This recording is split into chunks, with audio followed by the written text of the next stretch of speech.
Hello everybody, I'm nastymold, and in this video we are going to do all the daily quests, find the season candles, treasure cakes, and get information on today's shard event. First up are the seasonal candles. We have one over on the left side here by the closets, and one just across, over by this broken gazebo. We will have 4 of these candle bundles to find. When we collect all 4, we will be able to forge 1 season candle. The other ones are all below by the ice rink. I'm just going to skip ahead and I'll see you there. Both of these remaining seasonal candles are pretty much in the middle here. One is next to the map shrine right here. Don't mind that winged light, I'm sorry. But our final one can be found next to where you can find that winged light. So again, finding all these will give us 1 total season candle when we forge it. With all of those found, let's get started on today's daily quests.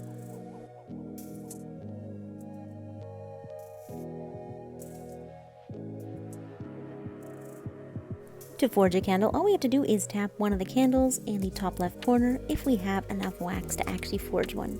Regular or seasonal candles will work. To admire the sapling, all we have to do is fly just up here above the Village of Dreams door, and here we have a little sapling. We just have to stand next to this for 60 seconds and our quest will be done.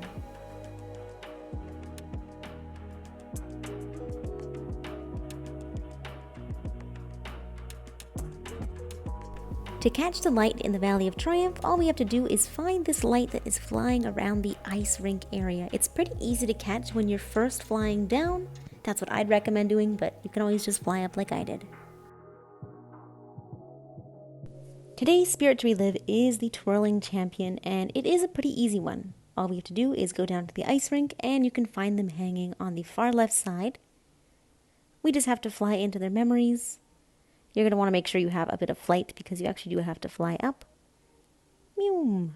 Collect all these and the spirit is done. Pretty easy. Oh my goodness. The camera angle.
Today's treasure candles can be found in the Vault of Knowledge, and our very first one is just beside the 4-player door on the first floor.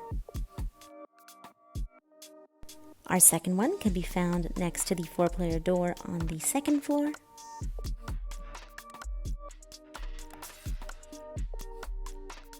Our third one is just behind this gazebo here on the 4th floor.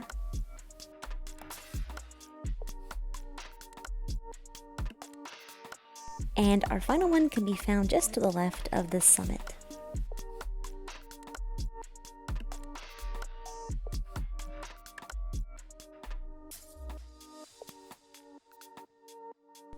Today's shard is a red shard that falls in the hidden forest. This one can be found in the treehouse area. So you just have to fly down the first cloud tunnel a little bit, and then on your right hand side there should be an entrance to the treehouse. Of course, this one is a red shard, so we'll be getting some ascended candles upon completion, and we'll get to visit one of these shattering memories to get a winged light. The times for this shard are on the screen right now. This is in PDT or in PST time, so be sure to convert it into your own time zone. Or you can check the link I have right below that will show the shard in your time zone, and it'll also show the upcoming shards. So the shard should fall pretty much around this area. It's a little bit spread out, so it might be kind of tucked in behind some of these trees, but it should be very, very easy to find. And I believe this shard only falls in one location, so super easy to find today. For another angle, you could find it right in front of this bridge here. Now this is a pretty hard shard, and it's actually only added on by the rain. So if it is raining for you, all you have to do is talk to the assembly guide and play the very last seasonal cutscene over.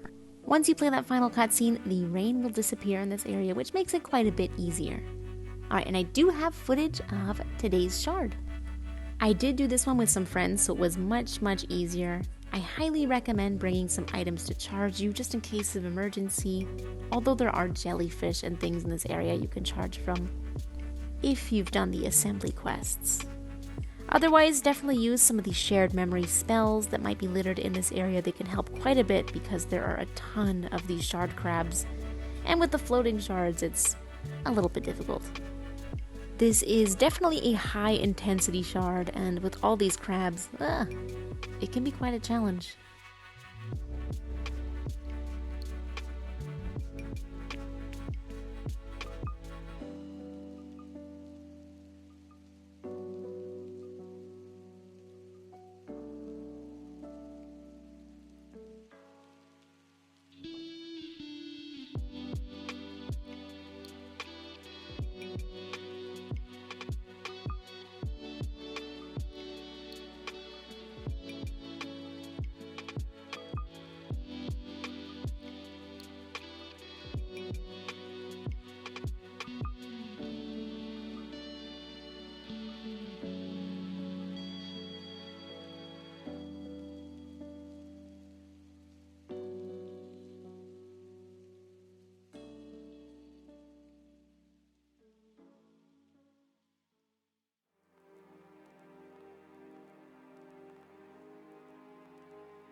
For the second part of this shard event, it can be pretty difficult because we have to catch the jellyfish in the air, and we have all of these floating shard bits everywhere, so they can definitely throw you into those big red shards that take all your light. It is super easy, and of course it is super annoying when it happens.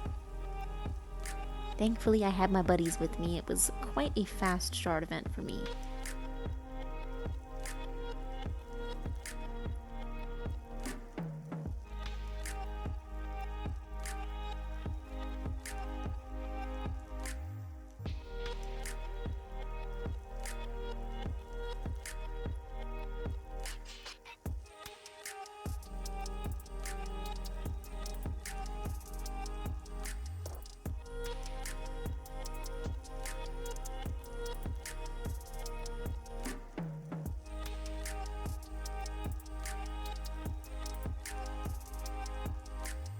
And that is all of the daily stuff in the Valley of Triumph for today. Thank you so much as always for watching, you guys. I hope you found this helpful. I hope you enjoyed, and I'll see you in the next one. Bye bye.